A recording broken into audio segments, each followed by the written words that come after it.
Hello everyone, আসসালামু আলাইকুম। শুরু করছি ব্রন টু বি ভিলান, লিখনিতে মিঠুপুরি, পর্ব সংখ্যা 17। ভিড় আর কোলাহলের ভিড়ে দম বন্ধ লাগে যে মানুষটির, সেই ইমান ওয়াসিম নিজের স্থায়ী ঠিকানা গড়ে তুলেছেন শহর থেকে অনেকটা দূরে, এক নির্জন ঢালু অঞ্চলে। এটিল জীবনের চাকচিক্য পিছনে ফেলে চান্দিনা আকাশে নরম আলোয় দাঁড়িয়ে আছে ওয়াসিম বিল্লাহ।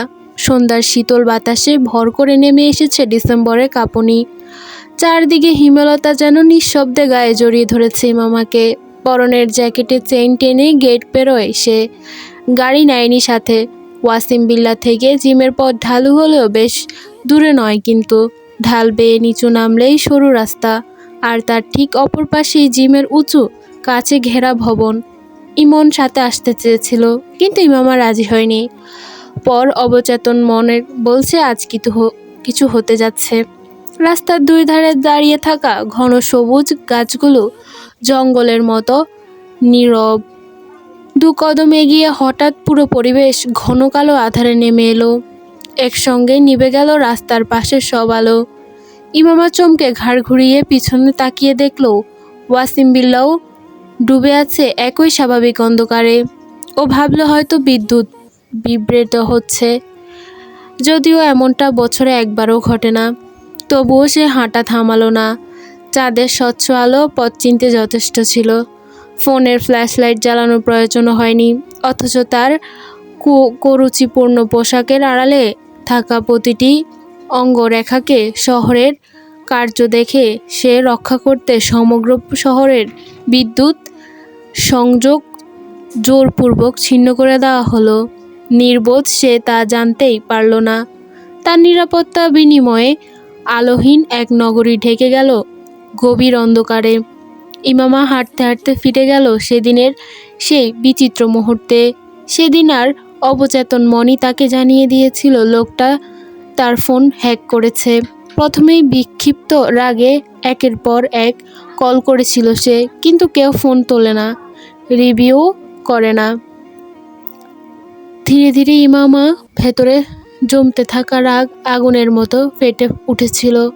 কয়েকবার মনে হয়েছিল ফোনটা ছুঁড়ে ভেঙে ফেলবে, কিন্তু পরক্ষণেই মাথায় এসে যায় সে একবারে হ্যাক করতে পেরেছে, সে বারবারই করবে। ঠিক তখনই হঠাৎ তার খোলা জানলার ফ্রেমে চারটে হাত একসাথে ভেসে উঠল। ভয়ে শরীরের রক্ত ঠান্ডা হয়ে গেল ইমামার। হাত ফসকে ফোন মেঝেতে পড়ল, কিন্তু পরের সেকেন্ডে আটকে জায়গায় আসতে বিস্ময়। জানলার ওপাশ থেকে উকি দিয়েছে দুই পরিচিত মুখ, ইব্রিয়াত আর হিয়া। মই বেয়ে উঠে আসা সেই দুইজন এক লাফে রুমে ঢুকে ইমামাকে জড়িয়ে ধরল। হিয়া ইব্রিয়াতের মতোই কেঁদে কেঁদে নিজের ভুল স্বীকার করল, ক্ষমা চাইতে লাগলো। ইব্রিয়াত মাথা নিচু করে চুপ ছিল। হতবিহল ইমামা কিছুই বুঝতে উঠতে পারছিল না। তবে এটাই স্পষ্ট, ওদের এই হঠাৎ আচরণের পিছনে অদৃশ্য কারিগর সেই লোকটাই। সেটা তখনও তার অজানা। বিহল ইমামা তখন নিজের আবেগ সামলাতে পারেনি। হঠাৎ করে ওদের জাপটে ধরে কেঁদে উঠেছিল। তিনজনের কান্নাকাটি সেই ছোট্ট ঝড় থেমে গেল। ইব্রিয়াত আর হিয়ার হঠাৎ জানলো আজ রাতে তারা লং ড্রাইভে বের হবে। ইমামা তড়িঘড়ি করে আপত্তি জানালো, যদিও তাদের মধ্যে রজনীতে খোলা আকাশের নিচে বন্ধুদের সাথে লং ড্রাইভে যাওয়ার ইচ্ছা তার বহুদিনের। তবে বাবার কঠোরতা আর মায়ের কর্কশ আচরণের কাছে কখনোই সে মুখ ফুটে কিছু বলতে পারেনি। ইচ্ছে ছিল, তবে সাহস ছিল না। তবে তার সেই ইচ্ছে পূরণ হয় সে রাতে আর কেউ তার নিষেধাজ্ঞা শোনেনি। তার নিষেধ যেন ওদের কানে পৌঁছায়নি। জোর করে হাত ধরে মই নিয়ে সাবধানে নিচে নামিয়ে আনে ওরা। গার্ডগুলো ইমান ওয়াসিমের নিয়ন্ত্রণে ছিল না বিধায় কেউ ওদের দেখেও কিছু বলেনি। সেদিন সেভাবে ইমামা চুপিসারে বের হয়েছিল, ঠিক একইভাবে বের হলো তিনজন। আর আশ্চর্যের বিষয় হলো হুবহু সেই জায়গাতেই একইভাবে দাঁড়িয়েছিল সেই কালো গাড়িটা। বন্ধুত্বের বুক ফুঁড়ে যখন নিজের বহুদিনের অব্যক্ত ইচ্ছা হঠাৎ বাস্তব হয়ে উঠল, তখন আর নিজেকে থামাতে পারেনি ইমামা। গাড়িটাকে দূর থেকে দেখেই চিৎকার করতে করতে ছুটে যায় সে। সেদিন ড্রাইভারটা করেছে ইমামা নিজে হাতে। রাত 4টার পর তারা ফিরছিল। সেই অবিস্ময় স্মরণীয় রাত ইমামা কখনোই ভুলবে না। সেদিন পৃথিবীর সবচেয়ে শেকল খুলে দিয়েছিল। কোনো গার্ড ছিল না, কোনো বাধা ছিল না, কোনো নিয়মের শীতল শাসন ছিল না। 3 বান্ধবী ঠিক যেন রাতের আকাশে মুক্ত পাওয়া হালকা উচ্ছ্বসিত স্বাধীন 3টি পাখি। তারা আকাশে নেমেছে, উচ্চস্বরে গিয়েছে, হাসির ঢেউয়ে কাঁপিয়েছে নির্জন রাতকে। মাঝ রাস্তায় হুট করে থেমে গেছে গাড়ি। তারপর 3জনই ছুটে নেমে পড়েছে টলমলে অন্ধকারের উপর। কেউ মাথা রেখে শুয়ে থেকেছে ঠান্ডা রাস্তায়, কেউ হাত বাড়িয়ে ছুঁয়ে চেয়েছে তারা ভরা আকাশকে। টঙের দোকানে হলুদ আলোয় ভাস্প ওঠা রং চায়ের স্বাদ ছিল বুনো স্বাধীনতার গন্ধ। আর তাদের এই উন্মুক্ত উড়ার পাহারা দিচ্ছিল সেই ঈগল। গাড়ির চাকার সঙ্গে পাল্লা দিয়ে ঢানা ঝাপটানো সেই তীক্ষ্ণ এক পরোক্ষ। আর ঠিক এভাবেই শেষ রাতে ঘন আঁধারের সঙ্গে গলে মিলিয়ে গিয়েছিল ইমামার জমে থাকা সব রাগ। লোকটাকে তো আর সেই শুধুই ঝোপের আড়ালে দূরত্ব ভাগ বলে না। সেদিন বাড়ি ফিরলেও ইমামা কিছুই ঘুমাতে পারেনি। আনন্দের ঢেউ তখনও তাকে ভাসিয়ে যাচ্ছিল।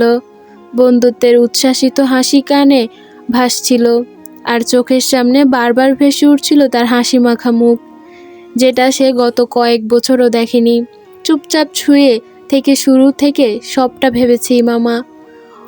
অনেক ভাবার পর একসময় হঠাৎ বুঝতে পারলো এলোমেলো হয়ে যাওয়া জীবনটা যেন নিঃশব্দে গুছিয়ে উঠেছে।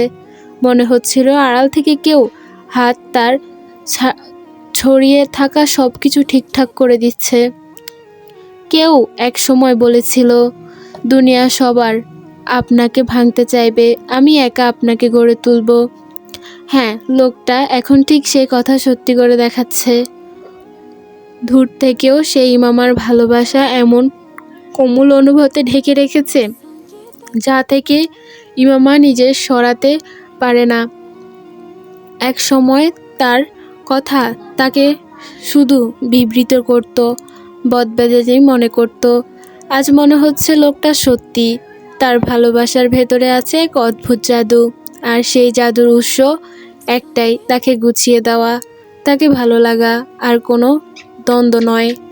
এবার স্পষ্ট তার উদ্দেশ্য ভালো। এক সময় সে অচেনা নম্বরে কল আর হুমকি তাকে কুরে কুরে খেত। এখন সেসব আর আসে না।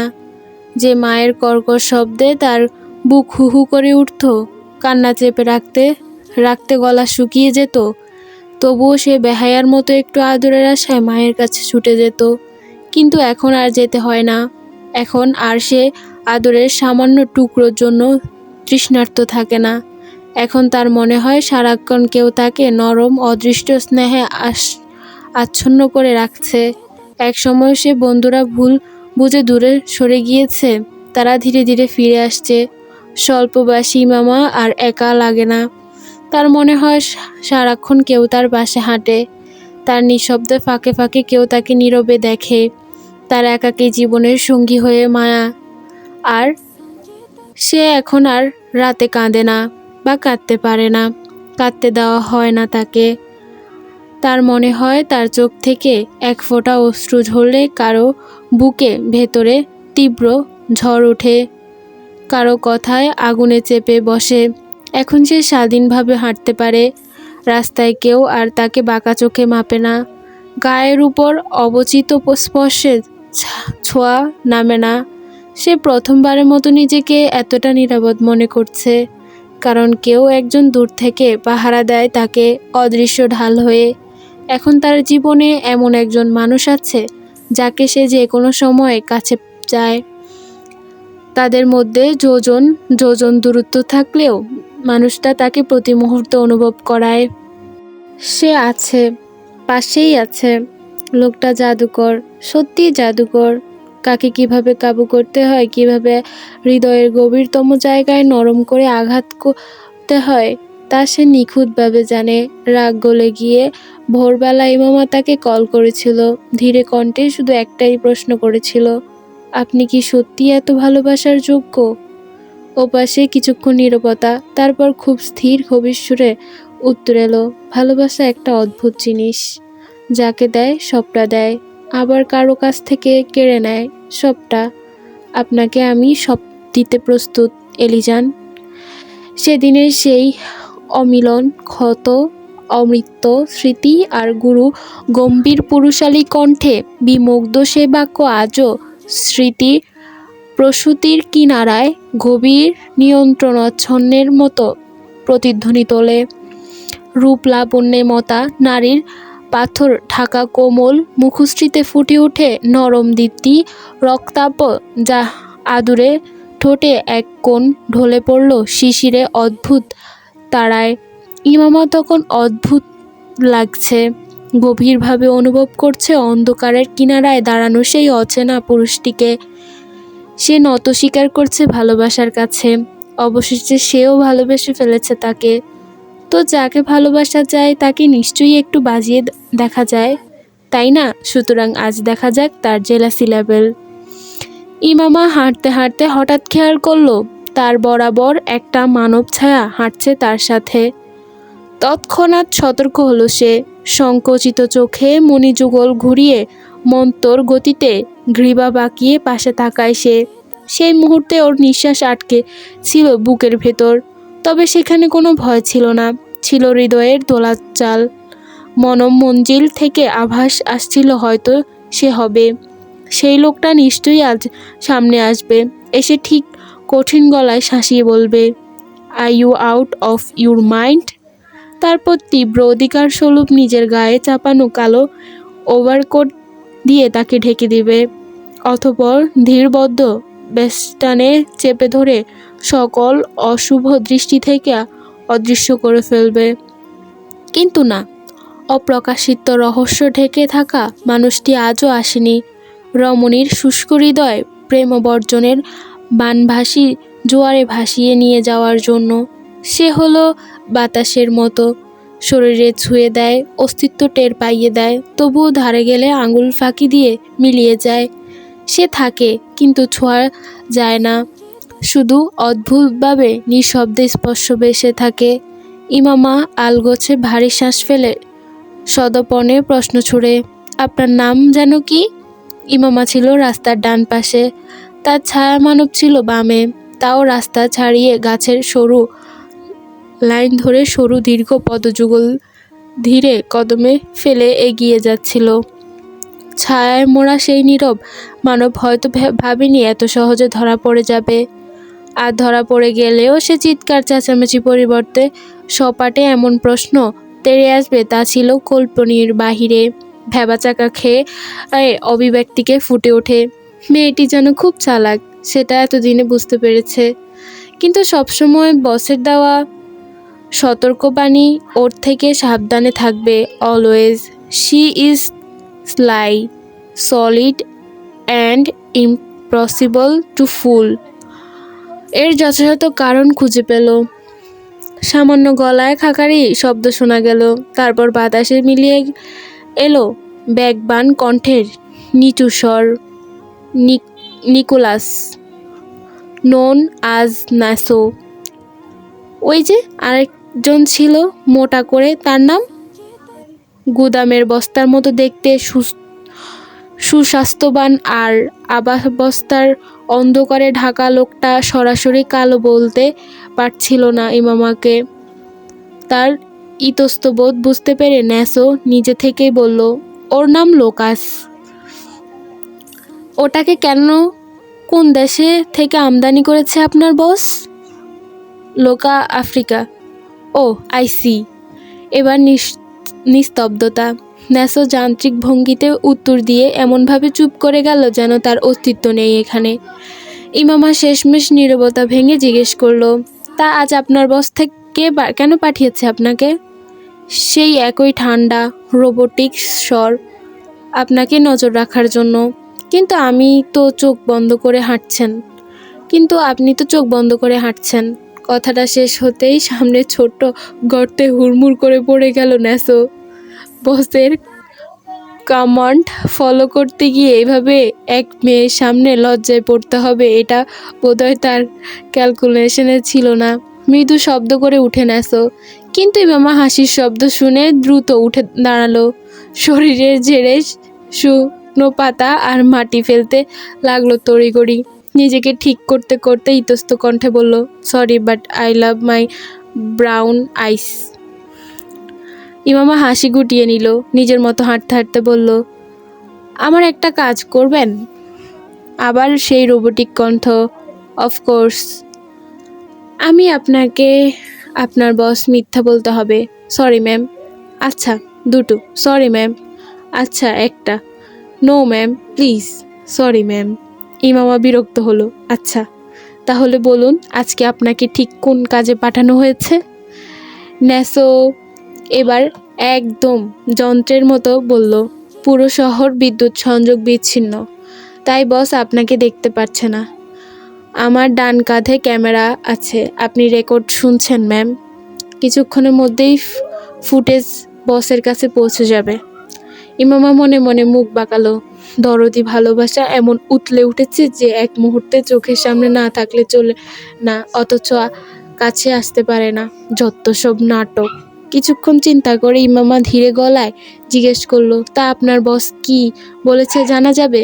বলেছে শহরের বুকে হেঁটে যাচ্ছে তার ব্যক্তিগত নারী, যাকে দেখার এখতিয়ার রয়েছে পুরো শুধুমাত্র তার। তিনি ছাড়া সকল পুরুষের জন্য আপনি হারাম। ইমামা জিমে পা রাখতে দুটো অদ্ভুত ঘটনা একসাথে ঘটল।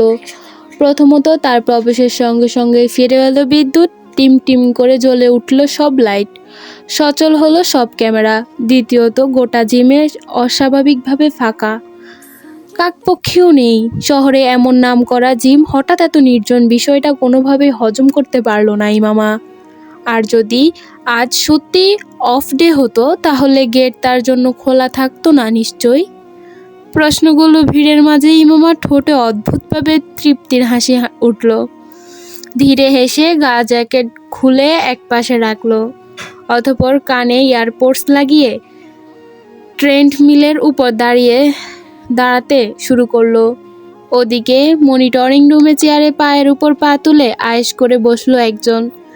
তার সামনের বিশাল স্ক্রিনে দেখা যাচ্ছে ইমামাকে, তার কাছে জ্বলন্ত সিগারেট, তবে সিগারেটের থেকে বেশি পোড়া মনের সামনের মেয়েটির সৌন্দর্য তাকে নিষ্পাতের মতো ধারালো নিয়ন্ত্রণে কম্পন তোলার জন্য যথেষ্ট। ডিসেম্বরের ঠান্ডায় উত্তাপ ছড়ানো রমণীর শরীরে প্রতিটি অঙ্গভঙ্গি গরম নিঃশ্বাসে বের হয় তার ভেতর থেকে। গলা টাই টেনে খুলে ফেলল সে। তবে হঠাৎ ফায়ার স্প্রিংকল থেকে টুপটাপ তরল ঝরতে শুরু করলো, শুধুমাত্র ইমামা দাঁড়িয়ে থাকা কর্নারটি বাদে। কপাল কুঁচকে গায়ে পায়ের গতি থামিয়ে স্থির হয়ে গেল ইমামা। সপ্রশ্ন দৃষ্টি ক্যামেরার দিকে তাকিয়ে স্ক্রিনের দিকে তাকিয়ে বাঁকা হাসি ফুটল রিচার্ড অদরের কোণে। মুহূর্তে সে হাতে থাকা সিগারেটের শলা ছুঁড়ে ফেলল। ঠিক তখনই বাংলাদেশের নাম করা সেই জিমের কাঁচ ভেদ করে জ্বলন্ত একটি সিগারেট শলা ভিতরে পড়ল। সঙ্গে সঙ্গে আগুনে ধাউ ধাউ করে উঠল।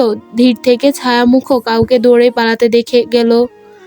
আগুন দেখা মাত্রই শিরধারা বেয়ে শীতে নেমে গেল ইমামার। ঠিক সেই মুহূর্তে আগুনের লালাব আলোয় থরথর করে ওঠা জিম জুড়ে বজ্রপাতের মতো গর্জন উঠল কেউ। এই আল্লাহর বান্দি, এই শুনে রাখ, your life my rules, okay darling, and of my say no, they no means fucking no, got it, my fucking dark red। আগুন দেখা যতটা সহজ বা ভয় পেয়েছিল, তার চেয়ে ভয় আতঙ্ক ছড়িয়ে দিল স্পিকারের মধ্যে দিয়ে ভেসে আসা হুঙ্কার। ইমামা পিছাতে গিয়ে ছিটকে পড়ে গেল। আগুন ক্রমশ তার দিকে তেড়ে আসছে। ভয়ে এক কোণে গুটিয়ে বসলো। জুবুদুবু হয়ে কাঁপতে শুরু করলো শরীর। ও ভেবেছিল কিছু একটা ঘটবে, কিন্তু এত ভয়ঙ্কর হবে সেটা কল্পনাও করতে পারেনি। হঠাৎ ধোঁয়া আর অগ্নির মধ্যেই সে তখনকার নিস্তব্ধতার ভেতরে লুকানো বিশাল ঝাড়ের আভাস ছিল। তার নিম্ন মস্তিষ্ক সেটা এখন ধরতে সক্ষম হয়। ইমামা কাঁপতে কাঁপতে বলে, আপনি কি আমাকে আগুনে পুড়িয়ে মারতে চাইছেন? প্রত্যুকারে পরিবর্তে আসে বিদঘুটে হাসির হুঙ্কার। আগুন এখন ওর থেকে অনেকটা দূরে থাকলেও থাপ করে নরম চামড়া ছুঁয়ে দিচ্ছে। দিশেহারা এদিক ওদিক তাকায়, কিন্তু না, কেউ নেই। ইমামা চোখে ভয় ও কাঁপাকাঁপি গলায় আবার বলে, আপনি কি আমাকে ভালোবাসেন? দাঁতে দাঁত পিষে ফলে সে ঘর্ষণ তৈরি হয়। সে ঘর্ষণের সাথে এলো জবাব, that's my fucking true. If it's come to my ego then whole game become one sided. সেটা আমার, সেটা শুধুই আমার। আমার দেখার জিনিস শুধু আমিই দেখব। বিশাল এক শব্দে ধ্বনিতে ভেসে উঠল। হয়তো পাশের কর্নারে কিছু ব্লাস্ট হয়েছে। আগুনের উত্তাপ ক্রমশ বাড়তে থাকে। শরীরের মাংস যেন এবার গলে পড়বে। ইমামা পিছাতে পিছাতে কাছে গিয়ে ঠেকল। যত পেছায় আগুন ততই তাড়াহুড়া করে এগোয়। এর কোনো অনুরোধ আর্তনাদ হৃদয়হীন পাষাণ লোকটির কানেও গেল না। চোখের এক ফোঁটা অশ্রু তার পাথরের মতো শক্ত বুকে কোনো দাগ কাটতে পারে না। একটা সময় ইমামা রেগে ক্ষোভে ফুঁসতে ফুঁসতে বলল, ভেবেছিলাম আপনার প্রেমে পড়ব। অলমোস্ট পড়েও গিয়েছিলাম, কিন্তু না। আই ওয়াজ এ ফাকিং ফুল। আপনার মতো শয়তানের সাথে প্রেম হয় না, হার্টলেস কোথাকার। উফ এলিজান, প্রেম আমি তো পড়াবই, সাথে আপনার বাবাও পড়বে, মিস বিউটিফুল। ইমামা চমকে ওঠে, ভুরু কুচকে ওঠে। বাবা পড়বে মানে? আপনি কে? What rubbish! ছি, শাট আপ। আপনি গে। Just shut up. ফালতু কথাবার্তা, চিড়বিড় করে সে। তাহলে প্রমাণ দিন আপনি গে না। কি প্রমাণ? এক্ষুনি আগুন নেবানোর ব্যবস্থা করুন। এই প্রমাণ তো এইভাবে দেয় না বেব। এই প্রমাণ দিবে আমার চাঁদ। কাঁপতে থাকে ইমামা ভড়কে গেল। চাঁদ? হিসিয়ে বলল সে। ইয়ের বেব, ইউর প্রাইভেট প্রপার্টি। আমি আগুনে পুড়ে যাচ্ছি আর এদিকে মস্করা হচ্ছে। জানোয়ার, আমি শুধু আজকে বেঁচে ফিরি, ওটার আগে তোকে মারবো, শয়তান। ইমামার কণ্ঠে কেঁপে উঠেছে যন্ত্র। Best of luck sweetheart. নিরুগেট সে, থারাই কাঁপে না তার স্বর। আগুনে এবার ইমামা পা শুয়ে ধরে। সেই দহন সহ্য করতে না পেরে ইমামা চোখ ভেগে অশ্রু গড়ায়। শরীরে জ্বলে যাচ্ছে তার। ও কাঁদতে কাঁদতে চিৎকার করে ওঠে, আমার শরীর জ্বলে যাচ্ছে। পাষাণ হৃদয় তখনও কিছুমাত্র মায়া নেই তার মুখে, বরং তীব্র ক্ষোভে বলে, কেউ যখন আমার কথা শোনে না তখন আমার শরীর এভাবে জ্বলে রে জান, একদম জ্বলে পড়ে জ্বলসে যায়। একটা আগুনের উস্কা এসে পড়ে ইমামার হাতে। বিকট আর্তনাদে বেরোয়, আহ! আরো জোরে। You fucking bastard. Mom baby, just mom. আপনার উপর আল্লাহর গজব পড়ুক, নরখাদক, জানোয়ার, শয়তান, কুত্তা। সে হেসে ওঠে। শুড আই সে আমিন? আগুন নেভান প্লিজ, আমার কষ্ট হচ্ছে। আচ্ছা আচ্ছা, আই এম সরি। আমি আর কখনো এমন করব না, সরি, খুব করে সরি। তখন কে জানি বলেছিল, my life you rules, my life you rules. যন্ত্রণার হাঁপাতে হাঁপাতে অবশেষে জ্ঞান হারায় Imama. So sweet of you my red. এতক্ষণে তার ঠোঁটে কোণে সন্তুষ্টি হাসি ফুটে উঠে একটা অদ্ভুত বাঁকা রেখায়। তারপর ন্যানো সেকেন্ডের মধ্যেই তার এক ইশারাতেই উপর থেকে পানি নেমে আসতে শুরু করে। একজন মেয়ে দ্রুত ভেতরে ঢুকে পড়ে, ইমামাকে তুলে উদ্ধার করায় হয় তৎক্ষণাৎ। ইমামা উদ্ধার করা হলেই সে উঠে দাঁড়ায়, দুহাতে তখন পকেটে গোজা। সে নির্লিপ্ত ভঙ্গিতে হেঁটে মনিটরিং রুম থেকে বেরিয়ে গেল। ইমামার এতক্ষণে শুধু শুধু তাকে গালাগাল করেছিল। তার উদ্দেশ্য তো ভালোই ছিল, নয়তো কি তার ঠোঁটে থেকে ঝরে পড়ে? সুইটহার্ট, ফুলের মতো একটা মেয়ে ধমক দিয়ে আমি কেন বোঝাতে যাব? এসব আমার পছন্দ না। How lame.